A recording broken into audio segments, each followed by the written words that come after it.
all. Thanks so much for joining us on Speaking of Making Healthcare Work for You, Different Perspectives and Empowering Solutions. I'm Stephanie Fields, joined by my co-host, Dr. Apoorv Gupta, and today we welcome Dr. Asif Merchant, who is based in Boston, where he serves as the Chief of Geriatrics at Newton-Wellesley Hospital. He's the chair of the Geriatrics Committee at Mass Medical Society, and he's an associate clinical professor at Tufts University.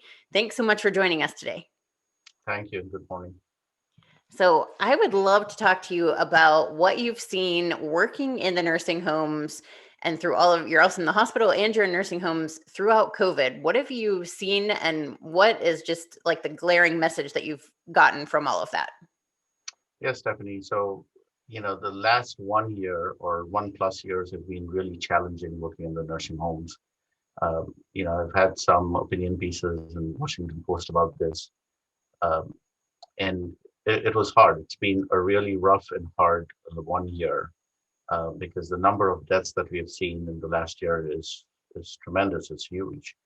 And then, it was that perfect storm that, we were all scared of when we first heard about COVID-19 and COVID-19 making it to the West Coast of the US. I told somebody, I hope it doesn't get here because once if it does, and if it gets into the nursing home, then we're done for. And unfortunately, my fears, came true. And ever since then, I've not really had time to breathe. But it's been hard work and trying to save lives and salvage whatever we have. What's come out of it through that? And what have you learned now a year into this where things are starting to loosen? What's that like? It's a sigh of relief. Um, the vaccinations were almost miraculous, and the way they're working, it's nothing short of a gift from God, I believe, because we've seen a drastic improvement in how things were and how things are going to be. Um, we are not seeing any more deaths anymore in the nursing homes, other than deaths you expect from usual causes, but not the kind of deaths that we were seeing. So I think that's a welcome change. Um, we've learned a lot. We've learned how to, construct an airplane in the middle of a flight. Really, had to change a lot of things, very quickly, um, without much guidance. It was almost we were learning as we were doing things. Uh, there was a lot of common sense, a lot of best practices that we had to implement at a time where we had very little staffing in nursing homes. You know, it was not only just the COVID-19; it was taking care of, dehydration and nutrition, isolation. And as a consequence of that, now depression or lack of that social contact. So the challenges go well beyond just COVID-19. And Asif, you had mentioned as we were preparing for this conversation that even prior to COVID-19, that nursing homes were generally not receiving the level of attention that they should have. So maybe can you comment a little bit about that? What was really missing from that attention? So, Pura, you've been in healthcare for several years, and I think you can identify with this. Nursing homes were not really talked about much.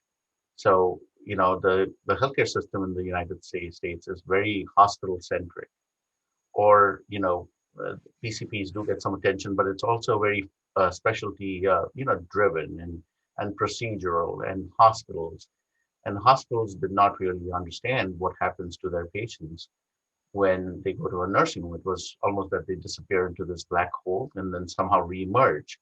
Sometimes better, sometimes worse, sometimes not at all. Um, since the Affordable Health Care Act and the advent of ACOs, there's been some focus on nursing homes, and primarily from a view of an expense. But who utilizes nursing homes? It is the frail, the elderly in most instances. It is the most vulnerable section of our population.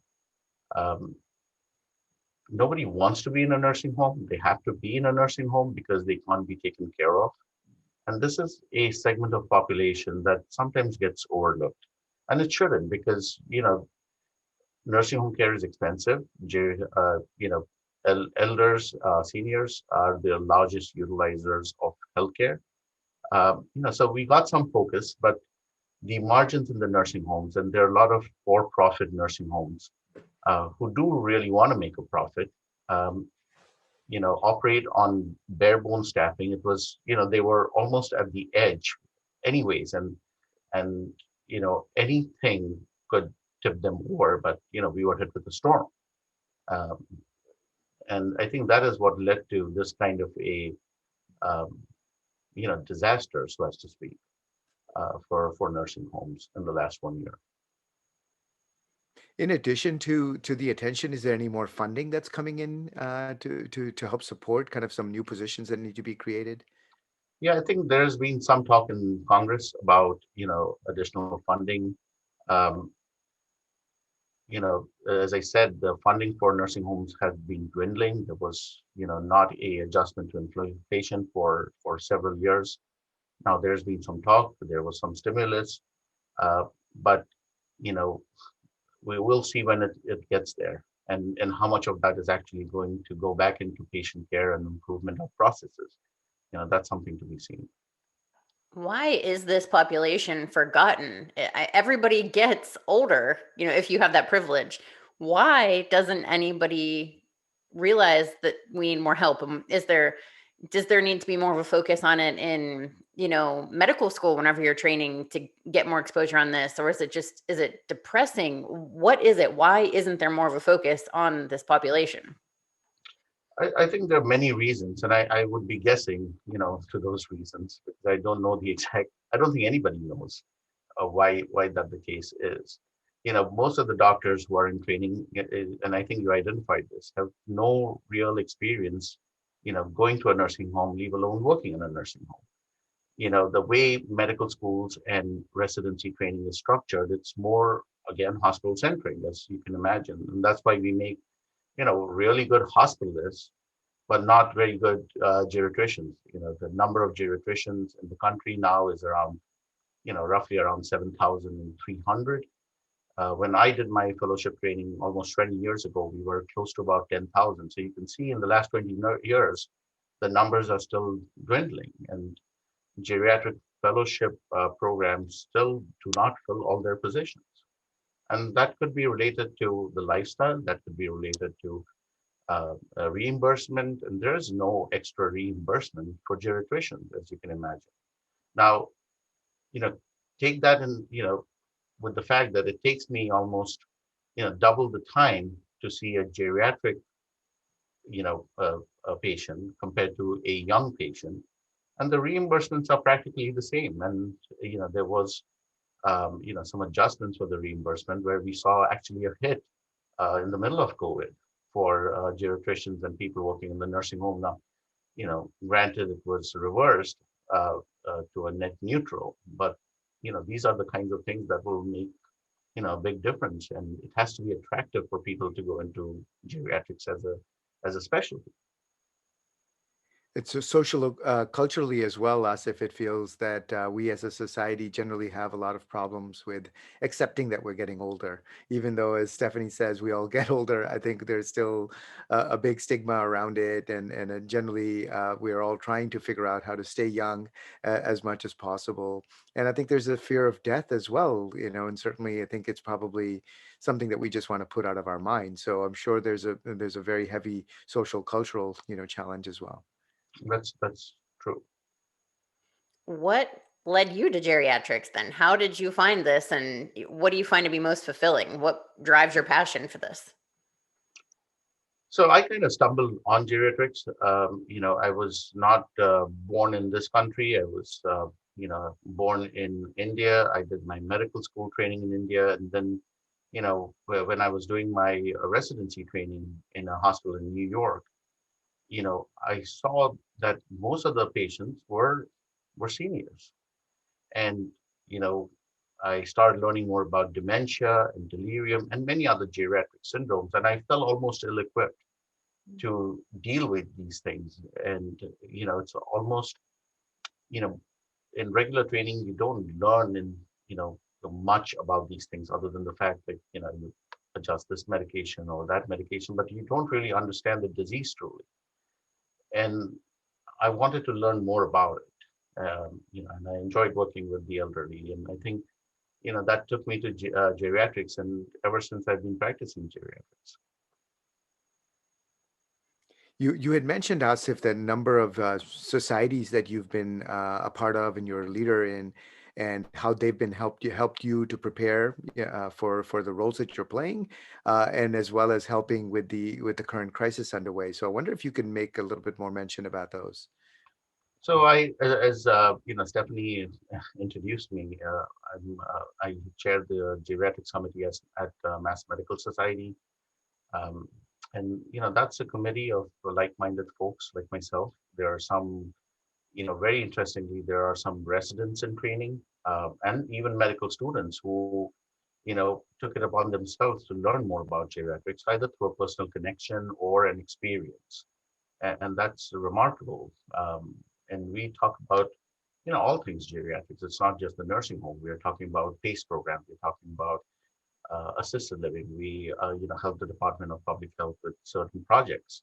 For example, we have a lobbyist in Mass Medical Society, and we look at resolutions and upcoming legislation, for example. So that's an active group. The other group that I'm a part of, I used to be I'm the past president of the Greater New England chapter of organization called AMDA, which used to be, American Medical Directors Association. But then, we went through a little bit of change a few years ago to be more inclusive. And now it's called the Society of Post-Acute and Long-Term Care Medicine, where we're not just limited to doctors, because a lot of this care is delivered by advanced practicing nurses, for example, NPs, physician assistants, and so forth. And this is really the backbone of the workforce in nursing homes.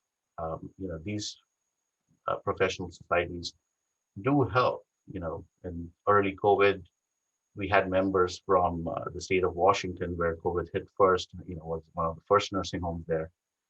We shared experiences and brought best practices to the East Coast, for example. So the network is strong. It's very reliable, and we've got great people. It's great to hear that these organizations are able to bring their resources and attention to bear on this challenging issue. Especially, I know that there's been a struggle in general in getting more geriatricians into the field, but I guess I never realized that the numbers are actually declining. And it's interesting to me that you mentioned that in contrast that hospitalists, for example, are growing. As you know, I'm a hospitalist by background, and I wonder, I guess I thought that hospitalists would in general be a part of the solution, but has that been part of the problem, that the growth in hospitalists, is that taking away from growth in geriatrics? The one thing we believe in geriatrics is flexibility. So, I am a partner at one of the geriatric practices in the Boston area, where we deliver healthcare to nursing home and assisted living residents. And we do have some hospitalists on staff with us. So it's a matter of, the right training for the hospitalists. And most of, the doctors who work in nursing homes learn by trial and error.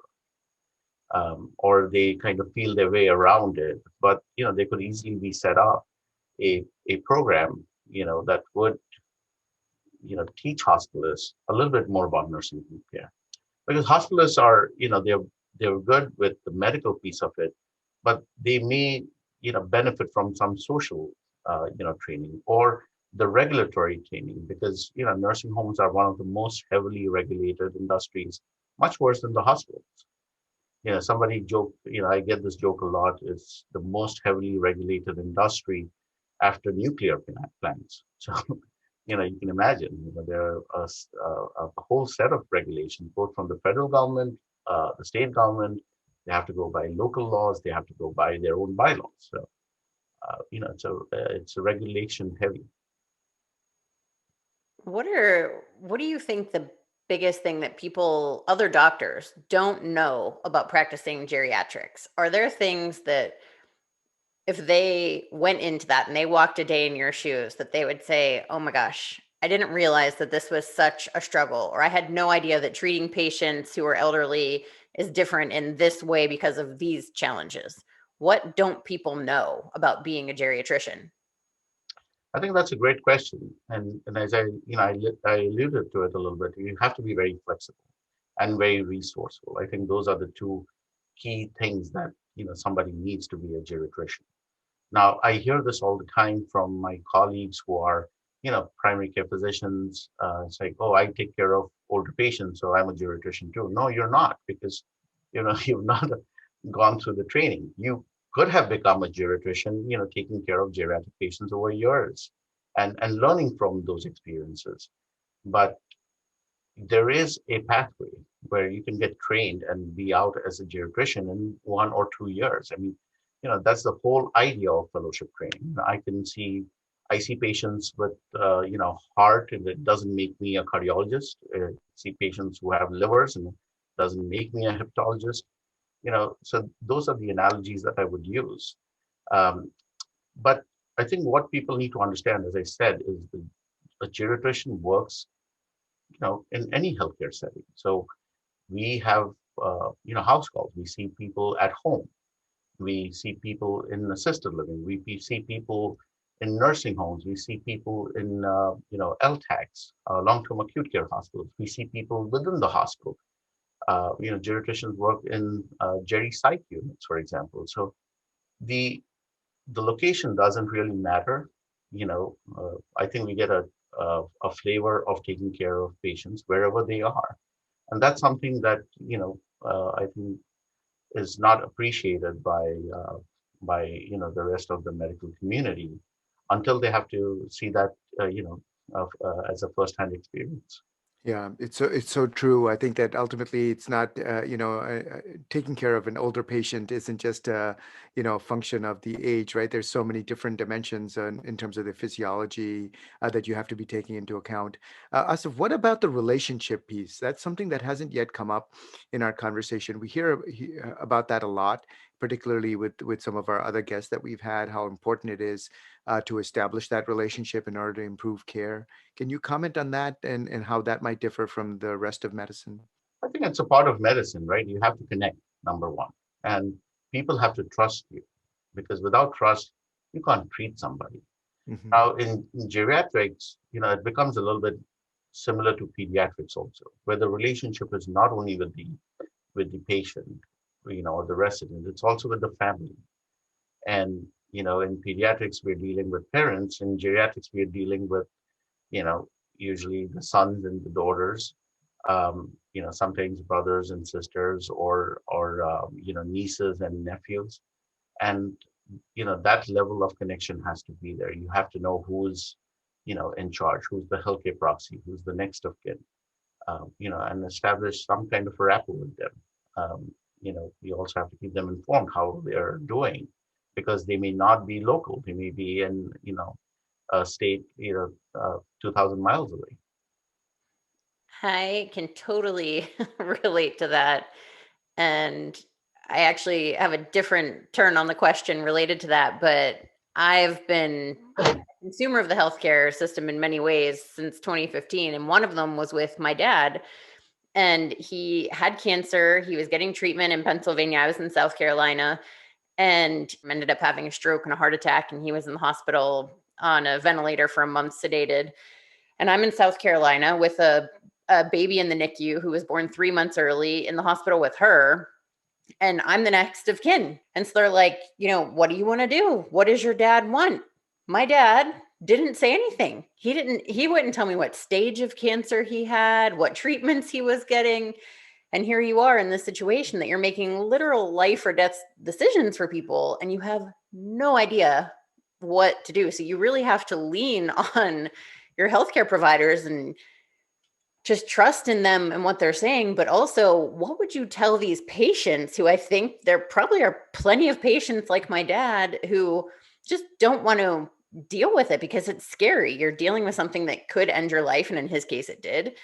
If you don't know, you don't know what their wishes are. And I feel like there's so many people in that situation that their parents or grandparents or whoever just haven't told them or whatever. Because again, it's scary and you don't want to think about death, like what Purv was saying before. Those are certainly important topics. And as a geriatrician, we always talk about what we call advanced care planning, right? So it's planning for the future, and it can be not just about what your choices are for your healthcare, which is certainly a very important part of it, but also about financial management, or assigning somebody as the power of attorney, or very simply who would you want to make decisions for you in the event you can't make decisions yourself. So who will be the healthcare proxy, for example. And then, the state laws, may be a little bit different. Some states recognize a living will, for example, and many states, including Massachusetts, do not recognize living will as a legal document. There are attorneys who specialize in this, from a, a point of view of, financial planning, or where they will be, if they need something like nursing home care or assisted living, which can be very expensive care, in this location. So, this is certainly important. And, Americans are not in the habit of really discussing about death and, if they will need intubation or ICU care, or afternoon coffee. So, we encourage families to start, at least thinking about these things, having some discussion, because the default status is, for you will know, if somebody comes in, they don't have any advanced directives, you're going to, do CPR, you're going to intubate them, you're going to, stick them up in the ICU if you're successful. But the success rate of, those people getting discharged from the hospital is, I could count on my fingers, really. So these are important topics. And then, dying with dignity, that's important to a lot of seniors. There's been many surveys out there, much research out there. A lot of people want to be at home, when they're breathing the last few breaths. They do not want to die in a hospital, certainly not in the ICU, but they want to be in the comfort of their homes. And this is an opportunity to talk to when, uh, they are still able to make those decisions. I have become super comfortable with that. I was at lunch with my aunt the other day, and I was like, have you had this preventive exam? Have you talked to your children about who's making decisions? Have you told them this? Because it's so important, and people don't want that, don't want to talk about it. And I think that that's something that a geriatrician would probably, a new geriatrician going in, or like you said, a hospitalist who may not be trained in this at all. It's a big thing that you're like, oh my gosh, nobody knows what to do with this person. What are we doing? It's a challenge, and it needs more emphasis, the whole circle, the whole life cycle of it. I'll ask a question to you, Stephanie, before I ask Asif. Now that you've become more expert in having that conversation, how did that conversation go with your aunt? She did not like it. She wasn't ready. She came to my house a couple of days later, and I said to her, oh, good. I was afraid that you were definitely not coming back, because you were like, she's going to be following up with me on that preventive care. But it's so important. I'll be like, do you have a will? Have you? Because it's such a big deal, and people don't know that. My dad, I love him, but he did not want to talk about healthcare. He died without a will, without telling me anything about his condition, without saying what his wishes were. I had none of it. So I actually asked them, I said, is he cognitively aware? And if he is, can you please take him off of sedation, loop him up to speed, and tell him what's been happening, and ask him what he wants to do? And they said he is, and yes, we'll do that. And he made a decision that was 100% different than I would have thought, based on my whole childhood with him. Wow. And it was shocking. So it's just so important. And I immediately went out and got a very detailed living will, with which now I'm learning is completely invalid in most states. And because I don't ever want to put my daughter in that situation that you just have no idea what to do, because it makes things harder. And that's what people don't realize. It makes them harder. It makes it harder for you. It makes it harder for the people caring for you. It makes it harder for the medical team caring for you, because they're just like, I want it, if you want this care, I need to do it now. Time is of the essence. And you don't want to have people standing around with their hands in the air, not knowing what to do. So true. That's really fascinating. So I'll turn to Asif. Asif, you have really educated us on the role of geriatrics and nursing homes and the societies. Really tremendous. I think my question to back to you would be, now that you've seen that there's greater attention that's being placed on nursing homes in the aftermath of COVID, We talked a little bit about this off the air before we started. What hope is there really that because people have seen that unpreparedness can create so many challenges? What is the hope that you have for the future of geriatrics and the future of nursing homes? Do you think that any of the changes will be lasting? I don't know if there is lasting change. I hope there is. I'm, cautiously optimistic, about that. But I think we have the attention of the media. We have the attention of the lawmakers. At this time, there are some, um, laws that hopefully will be enacted about additional funding. One of the problems that we've seen with nursing home care is everything is punitive, and I'm hoping there would be something more around education and how to create teams that would help in the times of, say, a staffing shortage or a disaster, which we kind of happened but happened very late in this pandemic. um, I would also hope that hospitals look at nursing homes as true partners, um, and have that collaboration and offer resources, because it comes a full circle. If something happens in the nursing home, the hospital does get involved directly or indirectly. It's better to be directly involved and offer help upfront, so that their ERs are not at capacity or over capacity, and their ICUs are not at capacity. And then I think there has to be some thought process, for the next disaster to happen, because there will be a next disaster. It could be 10 years from now, it could be, 50 years from now, who knows? But, this has to, I hopefully this, remains in our long-term memory, um, and how we dealt with this, and, how we could deal with it, even better. I'm sure there'll be a lot of research that comes along about what could have been done better, and hopefully we'll be better prepared next time around. Excellent. My final question sort of piggybacks off of that one. What is the one message that you would give to fellow doctors who are just choosing their path and considering geriatrics? And what is the one thing that you wish that families and patients would know about geriatrics? I think, for families, really, if they seek a geriatrician, it's similar to, you seeking a pediatrician for your children. You want somebody with that expertise, who has the training for it, who has, hopefully the certifications for it, because, the training programs are robust. You learn about a lot of things in a short period of time that would ordinarily take, a decade to learn, for example. Geriatricians are more in tune with, drug to drug interactions, polypharmacy, um, geriatric syndromes, and that is definitely a plus. It also gives them a little bit more flexibility. We are resourceful because we work with very few resources. So you have to have, the connections around, or what do you do in difficult circumstances. So, that certainly helps. Most of us who work in nursing homes or independent, can do a lot with very little. So I think that's really important. To my fellow colleagues in medicine, I think it's, some of the same things. You can work in a variety of healthcare settings.